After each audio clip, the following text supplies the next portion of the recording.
I woke up in a birthing sack, panicked and choking on amniotic fluid. I clawed at the fleshy walls, fighting with all my terrified strength to free myself. With a wet, ripping sound, I was dumped onto the muddy cobbles of the street below, twisting my ankle as I landed. Cold rain blasted my naked body clean of the sack's liquid. I tried and failed to get to my feet. The street was alien to me, an insane medley of architecture ranging from the modern to the prehistoric. The sky above boiled with storm clouds, illuminating my surroundings with non-stop flashes of lightning. A man walked over to me. His hair was matted with filth, and the rain streaked down his mismatched leather clothes. He said nothing, just watched me squirm on the floor. "Please," I gasped, "help me." He answered by slamming a foot down on my face, breaking my jaw and making my vision reel. He moved onto my limbs, stamping and tugging until he heard the bones snap. Crippled, naked, and screaming, there was nothing I could do to defend myself when he started to eat me alive. My introduction to hell wasn't unusual. Very few people survive their first hour, let alone their first night. When they die, they go through the same thing again, emerging from a new birthing sack in another part of the city. Eventually, they learn to attack the first person they see, and if they're lucky, they'll be able to kill that person. That's the one rule of hell, the strong take from the weak. Get used to the idea, and you might just make it through the afterlife. I'm going to give you a helping hand. Consider this your handbook to hell, a primer on the inferno. Make no mistake, though, I'm not doing this out of the goodness of my heart. When you die, you'll owe me one.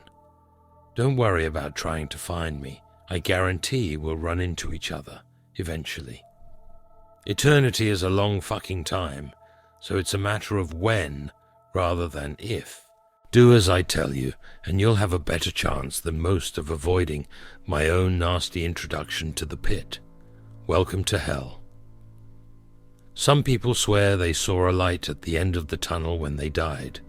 To my mind, those people either hallucinated or they're lying. Most of us just wake up in a birthing sack a few minutes after death.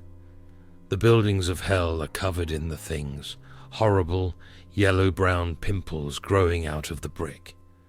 I've already mentioned that the first thing you need to do is claw your way out and get ready to fight.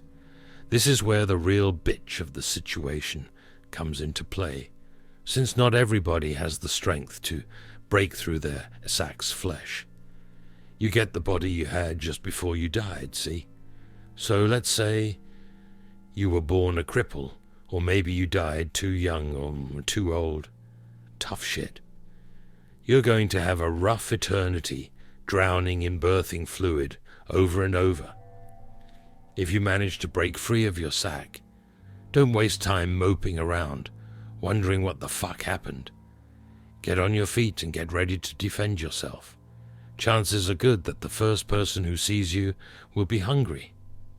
There are no plants or animals in hell, so cannibalism is your only option if you don't fancy starving to death and having to start over. Aim to kill the first person you see. It might take a few tries. Most of hell's residents have been fighting for survival a lot longer than you. They might have armor made from tanned skin, scavenged metal and bone. They'll almost certainly have a shiv, club, or axe. All of that will be useful to you if you can take it from them. The next thing to do is find shelter. It never stops raining in hell, and pneumonia is a shitty way to die. Luckily, you'll have a selection of buildings to choose from. Ever wanted to live in a run-down Victorian manor with half a roof and no furniture? How about an ancient Egyptian mud brick hovel? If people have built it, you can find a crumbling version of it in hell. Pick a building, kill any squatters you find, and move in. The best houses are the ones that come with a supply of scrap metal and timber. Not only are these good for making weapons with, they're also vital for getting drinkable water.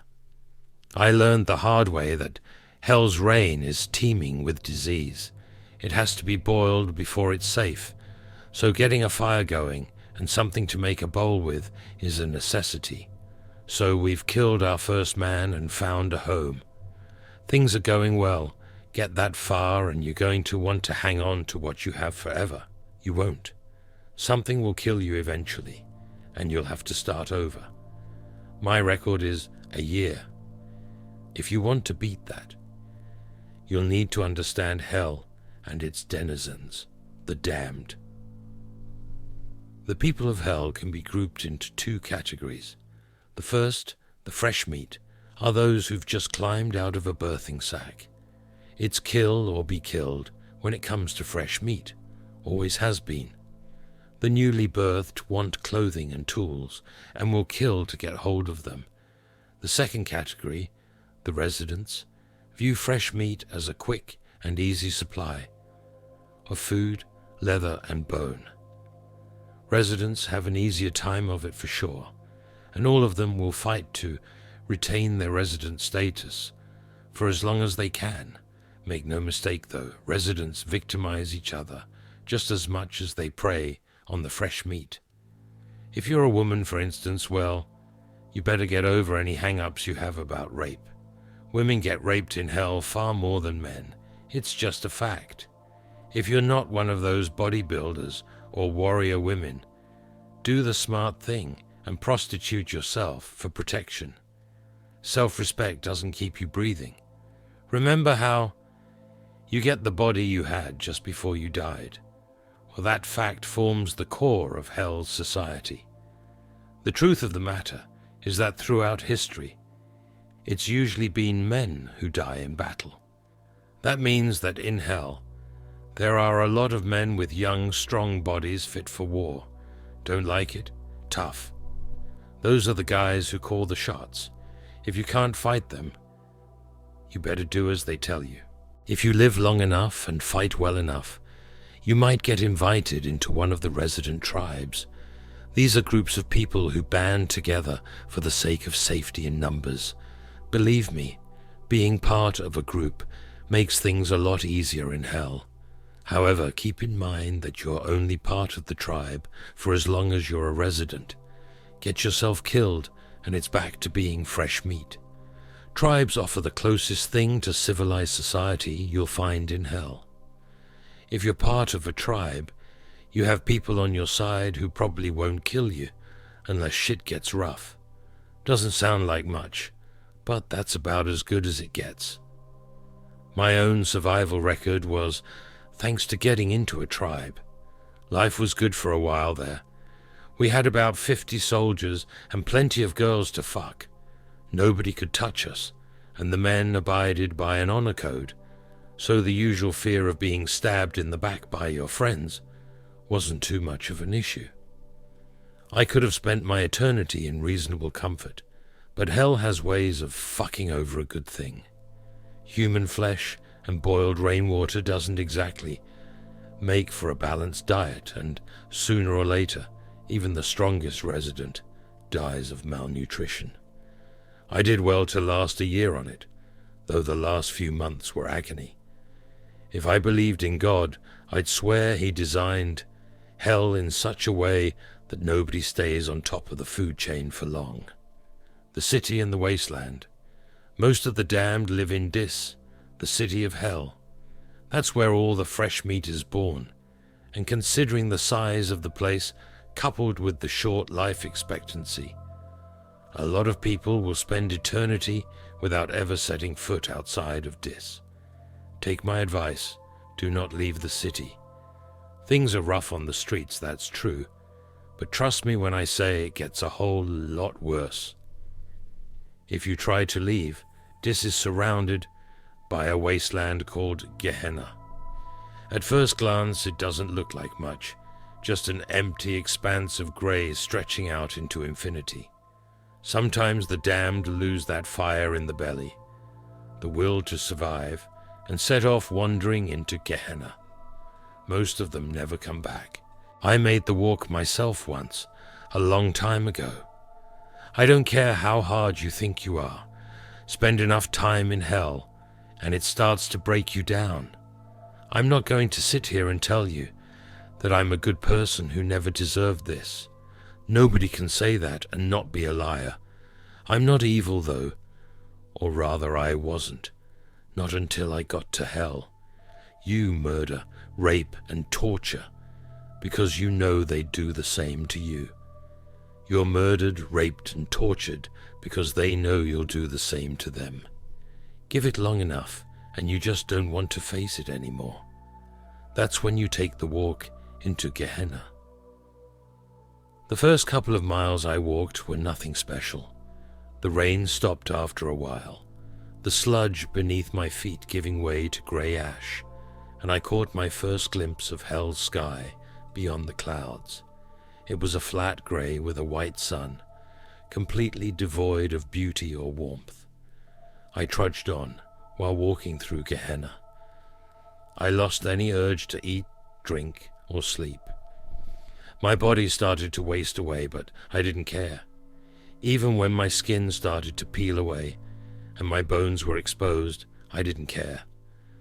The further I walked, the hollower I became in mind, body and soul.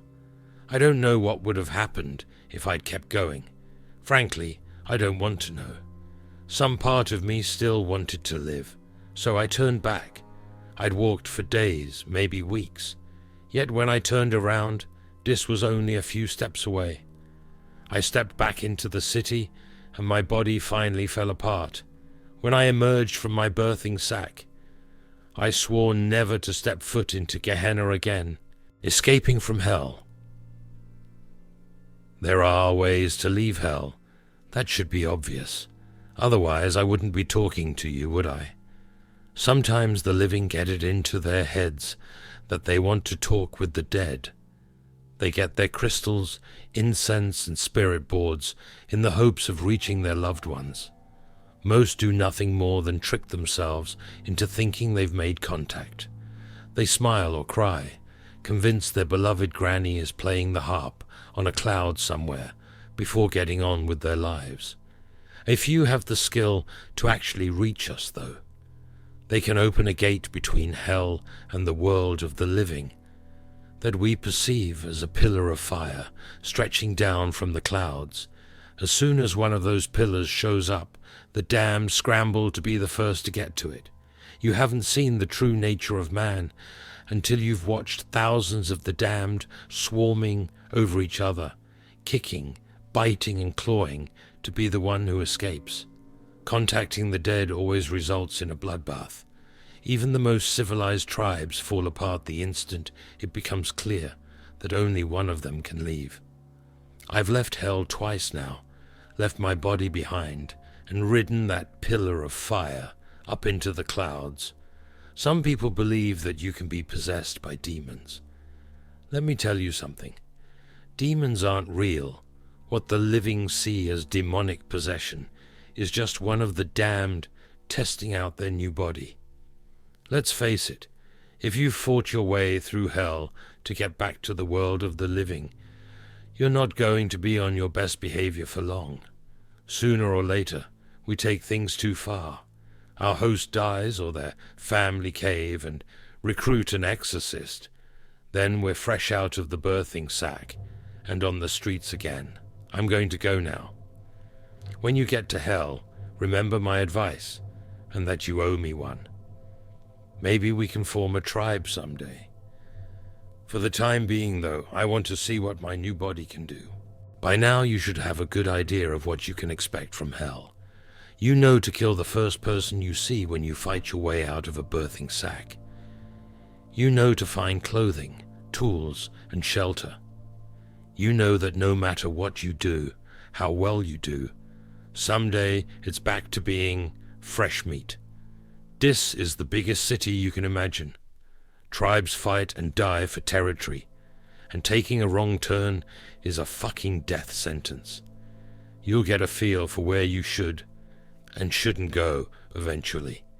Develop the kind of street smarts you need to stay a resident for more than a day. Even so, there are places in Dis that you should know about. Let's do a little sightseeing tour of hell. Maybe the advance warning will do you some good. Skin Street. Allow me to tell you about the first time I saw Skin Street. I dropped out of my birthing sack onto the road, stood straight back up and got myself ready to fight. Nobody was there. Not one single person was out on a street that stretched for miles in either direction. I relaxed a little and took a look around. Most of the streets in Dis are a labyrinthine network of buildings. You spend most of your stay in hell, paranoid that just around the next corner, there's someone ready to beat you down. Skin Street isn't like that. It's a single straight line, with only the rain and the darkness to hamper visibility. I felt more vulnerable there than I felt in any other part of Dis. You ever walked into a wide, empty space and suddenly felt exposed? Yeah.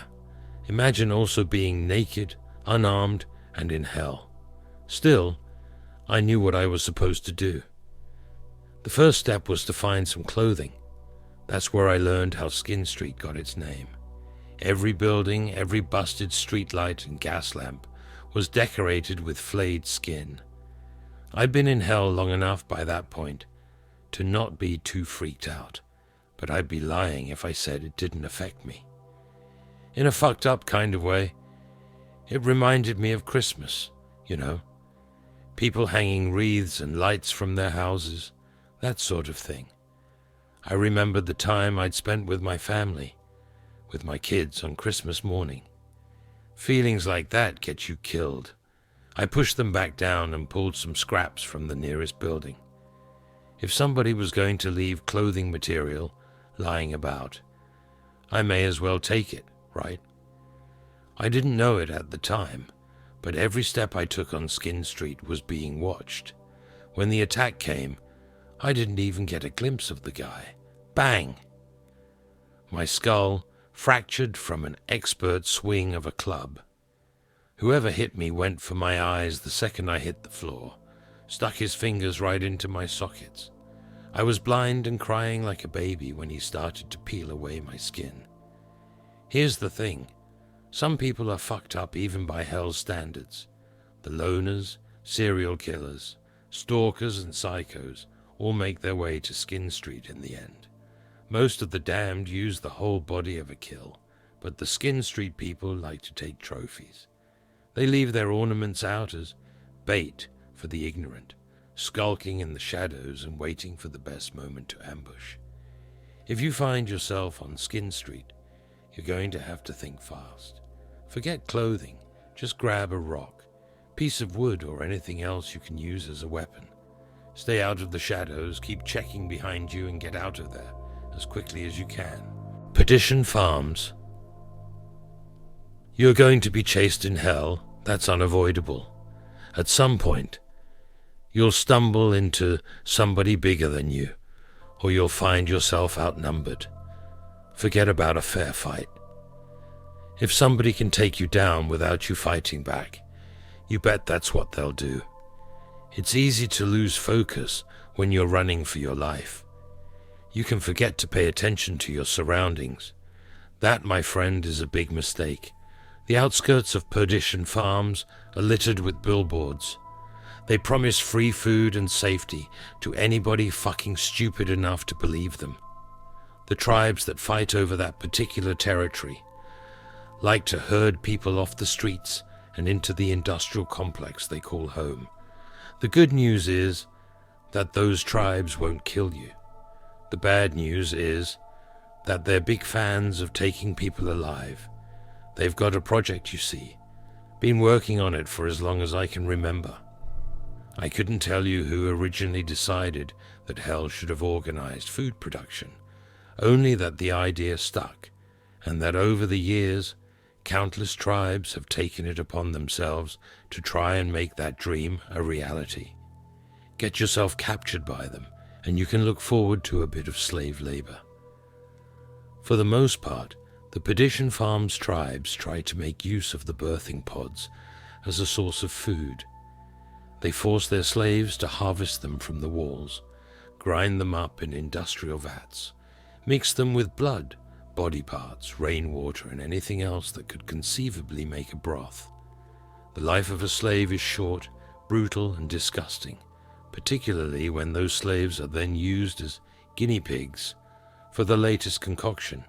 You see, amniotic fluid can be drunk, if you're desperate, though drinking too much is guaranteed to make you empty your stomach from every available orifice. The flesh of the sacs is a different matter, though. I couldn't tell you exactly what the birthing sacs are. Some people say they're actual flesh, while others swear they're more like a fungus. What I do know is that they repair themselves over time. Eat some of their flesh, and over the next few days you'll grow a new birthing sac inside you. It's a small mercy that you won't live long enough to see it break through your skin. You'll be dead shortly after your stomach bursts. If you're lucky, your days as a slave will end when the tribe decides they want some real meat. They're not stupid enough to test their broth themselves, not when there's no shortage of slaves in hell. Look, I can't force you to stay out of Pedition Farms. I can only offer advice. In my opinion, if you think you're being herded there, it's better to take whatever's to hand and cut your own throat. I'd take fresh meat status 100 times before spending another day on the farms. The boneyard.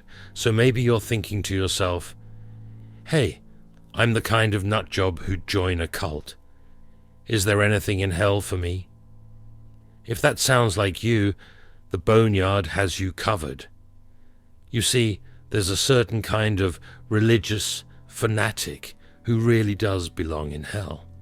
I'm not talking about the old dears who bake cakes to raise money for the new church roof here.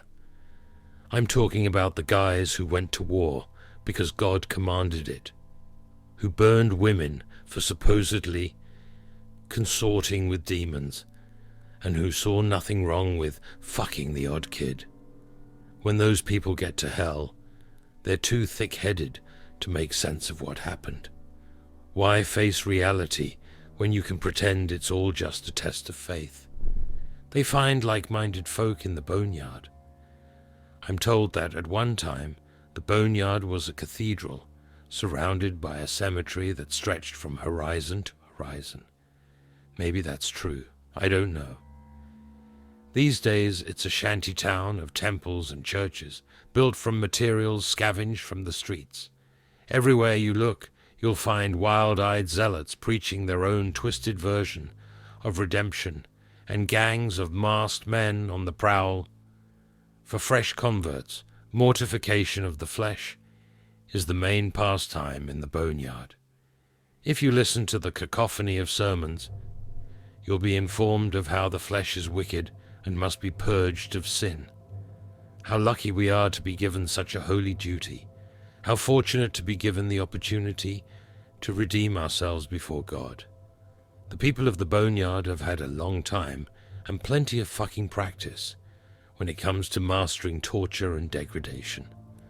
I'm not a good person. I've killed, raped, and cannibalized, but I can honestly tell you I'd never have been able to dream up some of the shit that goes on in the boneyard. I wandered in there by accident once, and I've never been able to get what I saw out of my brain. I watched a woman, naked and bound, forced onto her knees and violated with iron rods. A preacher sewed his own eyes and lips shut in front of a crowd before sawing off his manhood with a piece of slate. A boy of maybe 14 was publicly crucified. A girl was drowned in shit. An older man had sharpened flint pushed under his fingernails. I could list off 100 other atrocities done in the name of redemption. Stay away from the boneyard. The people there decided that hell just isn't hellish enough for their liking. Forget about redemption, forget about God. The only way out of hell is by riding a pillar of fire and taking over a living body. Focus on that if you want to escape. The damned can't offer you salvation. The damned only offer pain. I have to leave you soon. If I'm to make the most of life on Earth, I'm afraid I'm going to have to skip town. While I've had plenty to keep myself entertained, this body just isn't suitable for a run in with the police. It's only a matter of time until some nosy neighbor thinks to pick up the phone. With the humidity over the last few days, Mummy and Daddy are already pretty ripe. Here's something you have to understand. Hell is a big place. I've given you fair warning about a few of the locations I myself have run into, and that will have to do. Even if I wrote a library's worth of novels solely dedicated to mapping out the distinct locations within Dis, I still couldn't tell you everything about the city. What I can do is give you a bit of information about some of the damned. The Slaughterman. Take a moment to think about all the celebrities you know. How many of them do you reckon would do well in Dis? Not many, I'll wager. Perhaps none. Fame and fortune on Earth doesn't count for shit when you're dead. Very few people are strong enough, mean enough, and downright psychotic enough to earn a reputation in hell. Those few who have what it takes are people you never want to meet. The Slaughterman is one of hell's legends, a huge bearded man with filed teeth, bloodshot eyes and foam on his lips. Rumor has it that the day he first emerged from a birthing sack, he was unlucky enough to land at the feet of a slaver tribe. Well, those tribesmen chuckled to themselves and readied their clubs and whips, only too happy to take some fresh meat captive. Outnumbered 12 to 1, naked, unarmed, and brand new to hell, most people wouldn't stand a chance. If you believe the stories, the Slaughterman shrugged off the clubs battering against him and the whips cutting into his flesh, as though they were insect bites. He picked up the first slaver, put his hand into the man's mouth, and pulled his jaw right off his skull. He moved on to another, then another, tearing them apart with his bare hands until the survivors turned and fled. Nobody knows for sure who he was in life. I've heard theories, though, the most popular one being that he was the berserker of Stamford Bridge. Supposedly, a single Viking held up the English army. Single-handed, it didn't matter that he could never win, that he was outnumbered, that his enemies had better weapons and armor. He stood on that bridge and he fought. By the time he was brought down, he'd killed no less than 40 men. I don't know how true any of this is. I've never seen the Slaughterman for myself, and I don't fucking want to. What I can tell you for sure is that people don't become legendary in hell without good reason. I'd guess that the only one who knows the truth is the Slaughterman himself, and he isn't saying anything. Since the day he arrived in hell, he's only spoken once. The fleeing slavers heard it as the Slaughterman tore their tribe apart, naked, bloody, and surrounded by corpses. The Slaughterman looked up to the storm-racked sky and bellowed a single word, Valhalla. Hellhounds, how about a little story? I wasn't new to hell. I'd made myself some clothes and a wooden club, found shelter, and had a big slab of meat roasting over a campfire. The only thing I didn't have was a tribe. The area I'd been birthed in seemed slummy, even for Dis, all half-collapsed hovels and mud huts. Iron was scarce, barely enough to make myself a water bowl. All in all, not a good spot for a tribe. My plan was simple enough. I'd have a decent meal, carve myself a shiv or two in case I lost my club, then find somewhere more or less dry to sleep. After that, I'd set off to look for a tribe. Even the mildest tribal initiations result in a few scars and a broken nose, so I wanted to be as well rested as I could be. Sleep in hell is both vital and dangerous. There's a knack to finding somewhere that's simultaneously sheltered, hidden, and with access to an escape route. Even then, you never get more than a few hours at a time. In hell, The slightest suspicious noise should scare the shit out of you. A low, throaty growl definitely counts as a suspicious noise.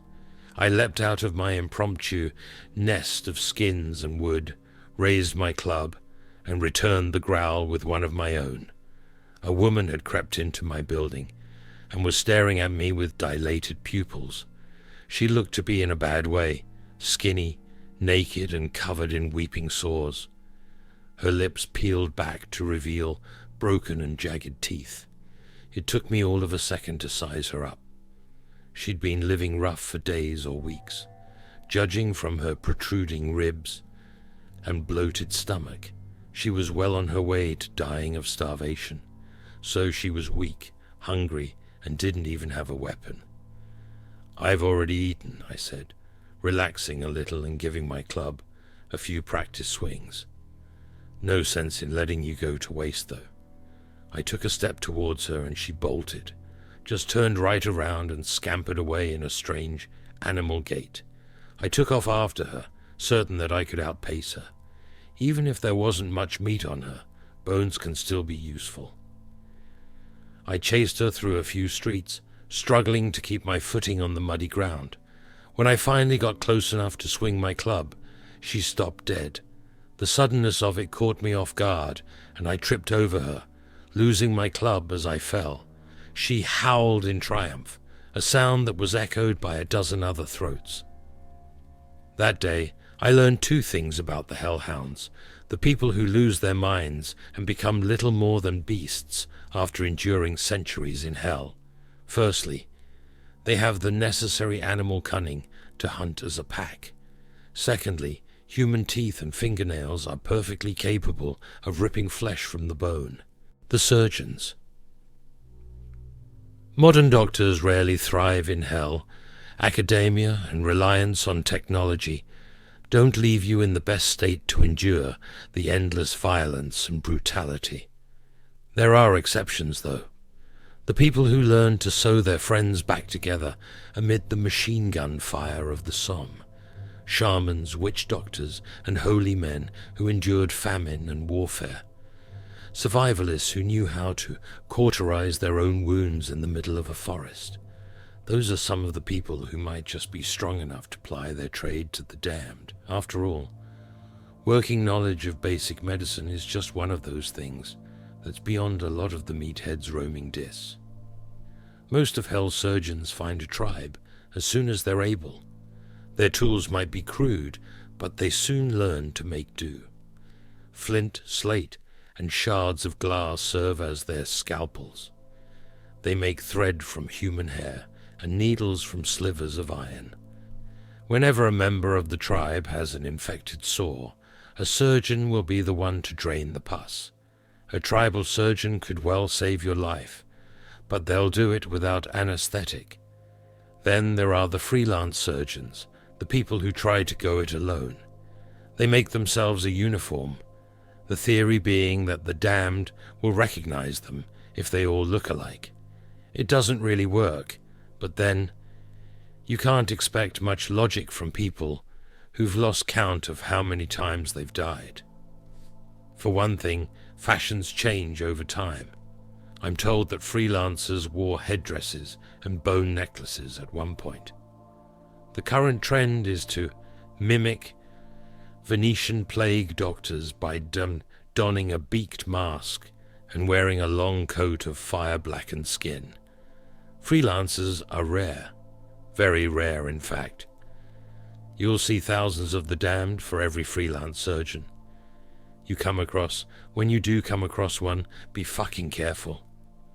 Firstly, surgeons don't get a free pass in hell. The damned are more likely to attack a freelancer than they are to barter their tools, clothes, or slaves in exchange for his services. You can't be certain if the man in the bird mask and black coat is really a surgeon, or somebody who murdered a surgeon and took his clothes. Perhaps they made the outfit themselves in order to draw the weak and the wounded close. Advertising doesn't always work as intended in this.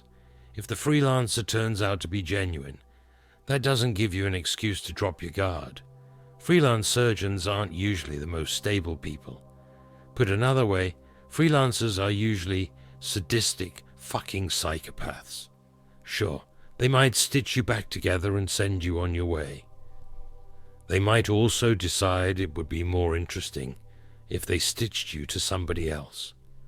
They might think paying an arm and a leg for their service should be taken literally.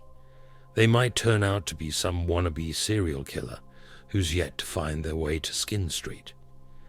For each freelancer trying to do a tough job in a tougher place, there are a dozen or so minglers who want to try out their toys on somebody. Too injured to fight back, stick with your tribe surgeon if you're lucky enough to have one. Failing that, learn to patch up your own wounds. Trust me. If you're able to read, you've already got the intellectual advantage over a lot of Hell's residents. Universal education is pretty recent.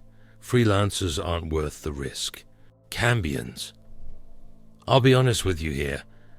I don't know if Cambians actually exist. What I'm going to tell you is something that somebody else told me.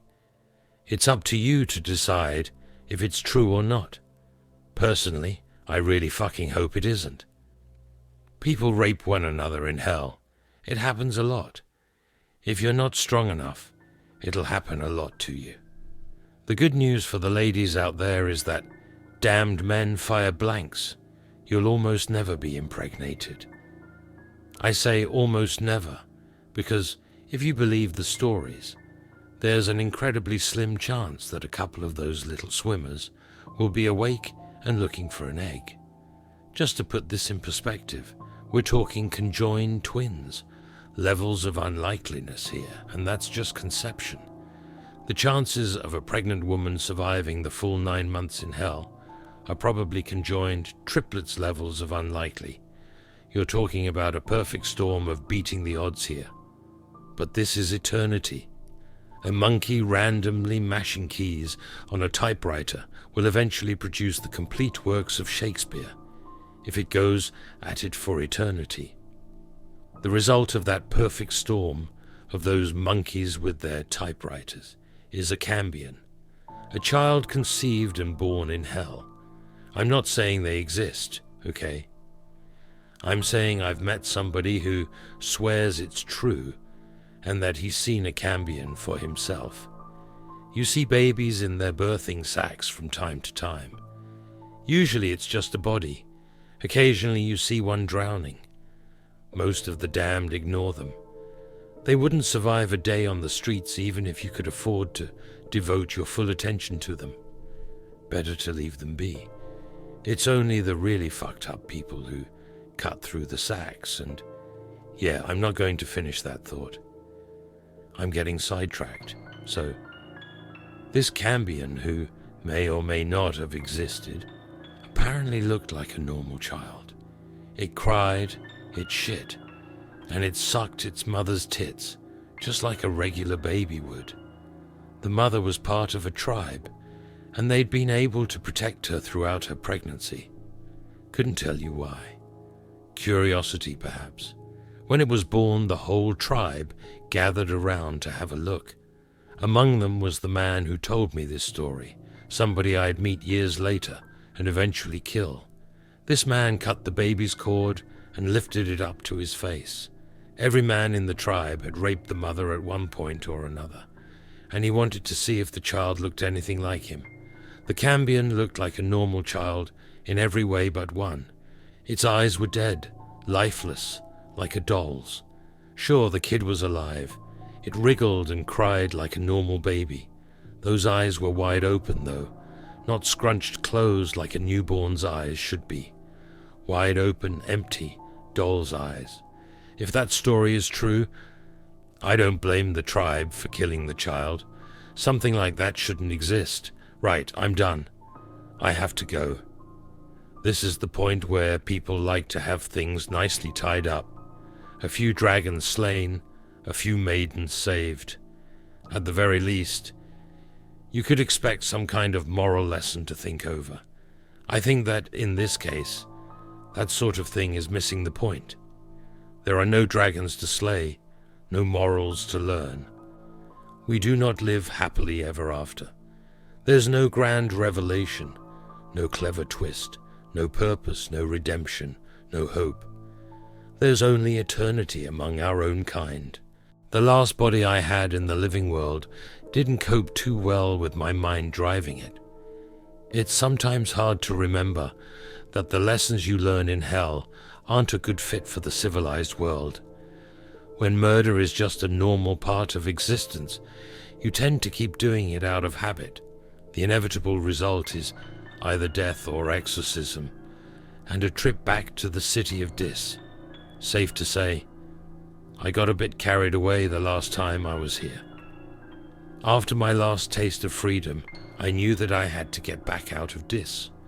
My existence ever since I squandered my last host has been utterly dedicated to fighting my way back into a pillar of fire. I had to escape Dis.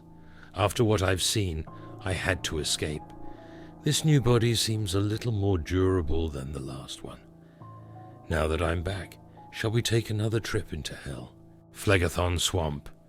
It rains in hell. It rains all the fucking time. And that water has to go somewhere. Most of it drains out into Gehenna, where it sinks into the otherworldly ash and apparently disappears. The rest flows either into the sewers beneath the city, or it collects in Phlegethon Swamp. Remember how it's a bad idea to drink the rainwater in hell without boiling it? Well, Phlegethon's water will kill you, no matter what you do with it. Even letting the stuff touch your skin can be deadly. You see, the swamp isn't just filled with disease and rot. It's also brimming with chemical waste. One pool might simply be undrinkable, but another might dissolve your flesh. If you're mad enough to travel to Phlegethon, or unlucky enough to be born there, your odds of survival are slim. Phlegethon's waters are inky black, and it's impossible to tell just how deep a pool is by looking. It could be an inch or it could be a mile. You never know whether or not your next footfall will plunge you into the cloying abyss. Worse still, there are places where the sewers gradually drain the water and create unseen vortices capable of dragging down even the strongest of the damned. To navigate the swamp, you're better off using the crumbled buildings as stepping stones. The corrosive water causes wooden supports to wither and collapse, so there's plenty of debris lying around to stand on. Even so, if you don't take it slow and keep your balance, it's easy to slip and subject yourself to a fucking agonizing death. Last but not least are the wildfires. These are the reason that even the most insane tribes don't try to establish a permanent stronghold in Phlegethon Swamp. All that chemical waste and decaying matter makes the swamp extremely volatile. A lightning strike or buildup of gases can result in immense explosions that ignite Phlegethon's surface for miles around. Wildfires move fast. I guarantee you that you won't outrun one. Cocytus. The first time you see Cocytus, you could be forgiven for thinking you'd reached the very edge of Dis. The pit is dozens of miles wide and several times as deep. At some point in the dim and distant past, a fragile alliance of tribes put their slaves to work digging a quarry. Why they did this is lost to time, but many believe it was an attempt to escape Dis. Perhaps those tribes hoped that, if they dug far enough, they'd eventually tunnel their way out of hell. In my view, the more likely answer is that the tribes were looking for resources. If that's true, then the excavation was a success. Miles below the surface, beneath the rock and dirt, there are caverns filled with veins of iron and copper, so far underground and sheltered from the relentless fucking rain. It's far easier to create a fire hot enough to smelt ore. The value of such a position wasn't lost on the tribes, and that alliance soon showed just how brittle it was. After a short but savage burst of treachery, the initial settlers of Cocytus all but wiped themselves out. Since then, the pit has been settled and mined countless times. Coordinated efforts from various tribes have transformed the quarry into an abyss. So far, these alliances have always been broken sooner or later. Cocytus has many paths into its depths, and the lower you go, the more labyrinthine the pit becomes. The sprawling caverns shelter entire shanty towns and crude smelting facilities. Some are abandoned, others have been lost to cave-ins. Yet there are still plenty of tribes who fight, join forces, and betray one another over the precious ore veins. By this point, you have to go pretty fucking deep to find an untapped vein, and this is where Cocytus becomes truly deadly. Anybody who thought they might be able to tunnel out of hell would be sorely disappointed once they learn what lies in the depths. In all these years, after digging for so many miles, not one person has run into some magical portal leading out of Dis. They also haven't run into magma for that matter. Instead, the deeper you go, the colder Cocytus becomes. I've never been to the very bottom myself. I'm told that down there, the air is cold enough to freeze your blood and shatter your skin. Maybe that's true. I could certainly believe it. On the rare occasions I've been to Cocytus, I've always had to turn back once the walls became more ice than rock, and the narrow walkways became a death trap. If you have the numbers to do it, Cocytus is still a valuable place to settle. Just remember that when hunger, cold, and greed are your constant companions, none of the damned can be trusted. The Pale Witch. I've told you about the Slaughterman previously, but Hell has other legendary figures, each with their own sobriquets: the Ripper, the Grim Doctor, the Tyrant, and many more. So far, I've only encountered one of these figures. During my last stay in Hell, I came across the Pale Witch. As is always the case with legends, the truth about the Pale Witch tends to get lost amid the superstition. I've heard plenty of theories as to what she is. The Pale Witch is a Striga who has the power of the evil eye. The Pale Witch is a Gorgon whose gaze turns her victims to stone. The Pale Witch is a succubus who entraps the minds of those she wishes to consume. All of that is bullshit. I've seen the Pale Witch, and I know the truth about her. When I first saw her, I didn't realize who I was looking at. She was naked and locked in combat with an armed resident, so I just took her for fresh meat. Here's a tip for you. If you see a resident fighting fresh meat, kill both of them while they're distracted. I planned to do exactly that, but something about the fight seemed off. Residents usually have the upper hand in a fight against fresh meat, and this particular bout definitely seemed about as one-sided as it gets. She was naked, whereas he was clad in leather and bone. She was unarmed, whereas he had a club. She was wayfish, whereas he was huge. Despite him having the advantage, the resident was clearly terrified of her. The rules of Hell dictated that he should have cracked her skull, taken her skin, and eaten her flesh, but that just wasn't happening. He was uncoordinated and apparently desperate to escape. Every swing he took was clumsy, and the blows he did manage to land on her didn't seem to have any effect. I could only stare as this naked, vulnerable woman took the resident's club from his unresisting hand and swung it at his knee. I'm accustomed to the sound of bones breaking by now, but this time, the noise caught me off guard. How the fuck was this happening? She brought the club down on his other knee, then his elbows, then his ankles, then his shoulders. She left him broken and screaming on the floor. She could have finished him off with a blow to the head, stolen his clothing, and taken her rightful place as a resident. That's how Hell works. Those are the rules I've learned through bloody trial and error. That isn't what happened. Rather than kill him, She sat down beside him in the mud and took his hand in hers. I actually thought she was going to console him, until she started breaking his fingers. One by one, she snapped the fingers on both his hands with a calmness that made no sense to me. Torture is common in hell, but there's always a purpose behind it. The people in Skin Street do it out of sadism, and the people in the Boneyard do it for their insane purification rituals. This woman did it without emotion and without reason.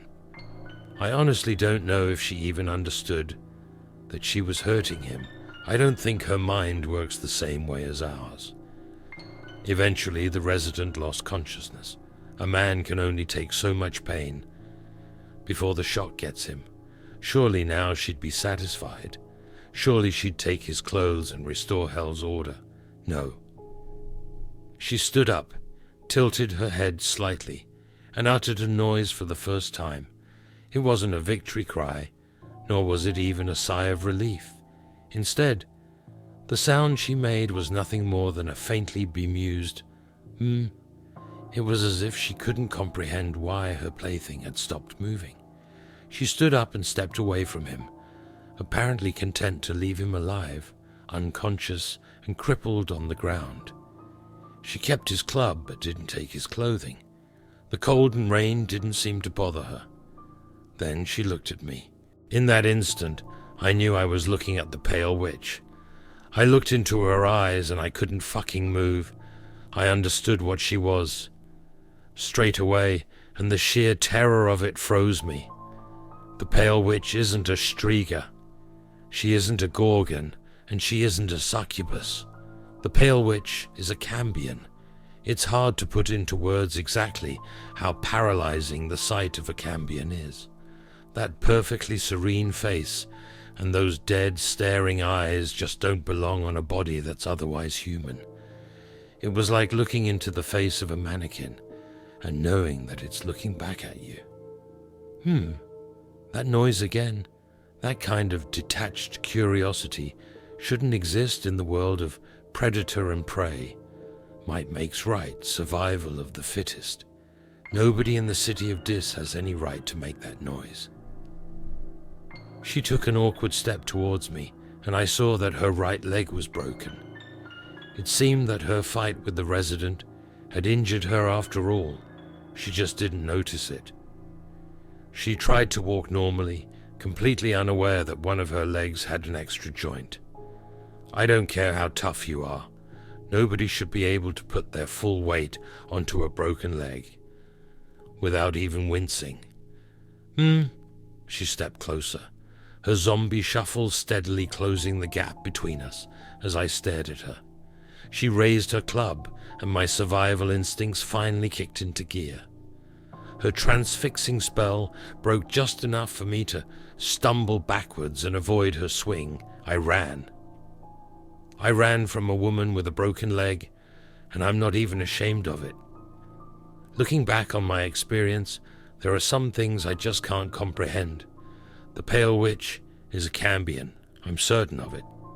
She was born in hell, and hell is all she's ever known.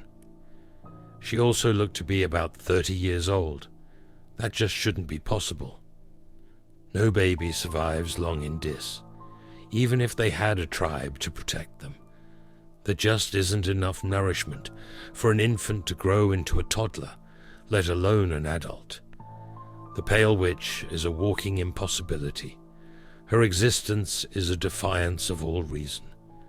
I would endure every torture the people of Skin Street and the Boneyard could conceive of if it meant I would never have to look into her eyes again. If you like the story, please leave a subscription. Comment what video you would like to see next and share the video. It means a lot to me. We'll hear from each other soon.